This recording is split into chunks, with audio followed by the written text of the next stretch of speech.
মাননীয় বিরোধী দলের নেতা। ধন্যবাদ মাননীয় স্পিকার। আমরা কার্য উপদেষ্টা কমিটির দ্বিতীয় বৈঠকে অনুরোধ করেছিলাম দুটো জিনিস। একটা হলো 133টা অধ্যাদেশের সবগুলা এখানে আসবে। 2 নম্বর ছিল যে এমনিতে 3 দিন আগে আমাদেরকে ডকুমেন্টসগুলো দেওয়ার কথা।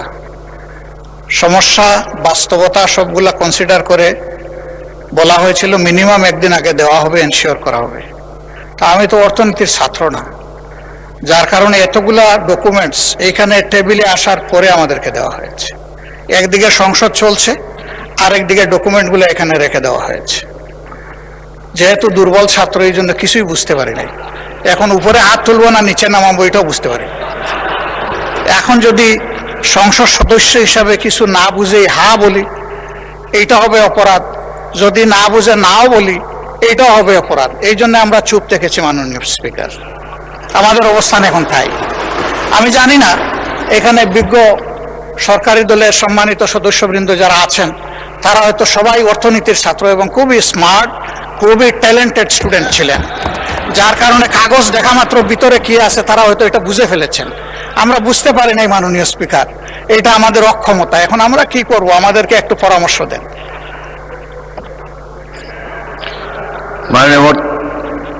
মাননীয় স্বরাষ্ট্রমন্ত্রী বলুন। মানে স্পিকার, সংসদের কার্য উপদেষ্টা কমিটি এই সমস্ত কর্ম নির্ধারণ করেছে।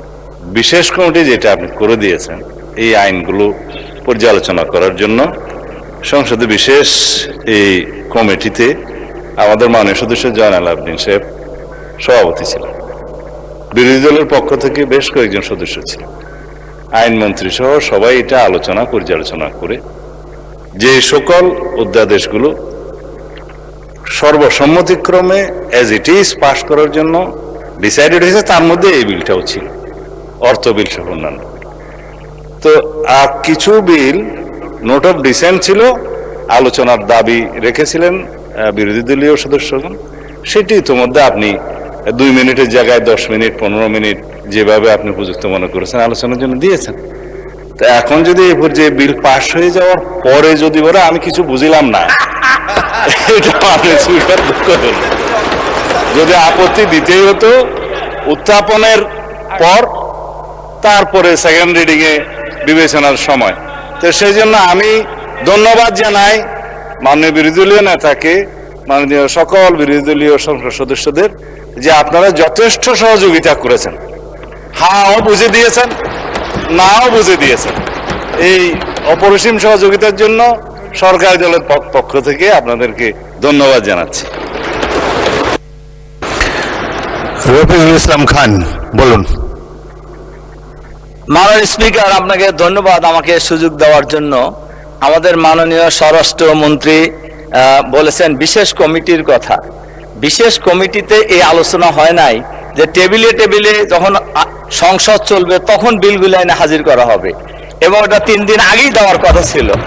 নাম্বার 1। নাম্বার 2 হলো বিশেষ কমিটিতে এটাও আলোচনা হয়েছে যে সকল বিলই 133টি সংসদে উঠবে আর কি। এরপরে এটাও বলা হয়েছে যে আমাদের যে ব্যাপারে কি বলে যেগুলো আপত্তি আমরা জানিয়েছি ওটা ছাড়াও এই বিলগুলির ব্যাপারে সংসদে কথা বলার সুযোগ আছে। সুতরাং আমাদের কথা বলা এটা আমাদের অধিকার, এর সুযোগ থাকা উচিত ছিল আর কি। জি মাননীয় স্পিকার, আপনাকে ধন্যবাদ। আমি একটু মাননীয় চিফ হুইপকে মাননীয় আইনমন্ত্রী বলেন। আইনমন্ত্রী বলেন। মাননীয় স্পিকার, আপনাকে ধন্যবাদ। মাননীয় স্পিকার, মাননীয় সদস্য বলেছেন সবগুলো উত্থাপনের কথা ছিল। আমি ওই বিশেষ কমিটির সদস্য হিসেবে এইটারই কালেক্ট করতে পারি না। আমার মনে হচ্ছে না যে ধরনের কোনো সিদ্ধান্ত ছিল। দ্বিতীয়ত হলো আর্টিকেল 93 অফ দি কনস্টিটিউশন, সেখানে বলা আছে 3টা অপশন। নাম্বার 1, 30 দিনের মধ্যে বিল উপস্থাপন করতে হবে।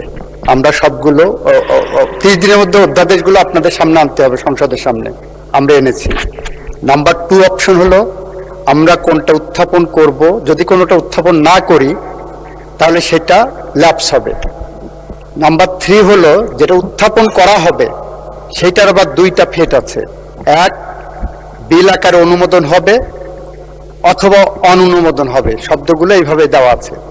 তো আমরা যেগুলো উপস্থাপন করা হবে না, ওখানে সিদ্ধান্ত হয়েছে সেগুলো আমরা উপস্থাপন করিনি বলে ওইগুলোর উপর আলোচনার সুযোগ রুলস অফ বিজনেস এবং আর্টিকেল 93-তে নাই।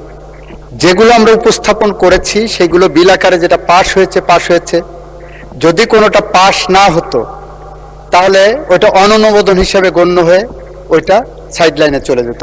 এটা হলো আর্টিকেল 93 রেড উইথ সংসদের যে কার্যপ্রণালী বিধি আছে সেইটা। আমরা আইনের কোনো ব্যত্যয় ঘটাইনি।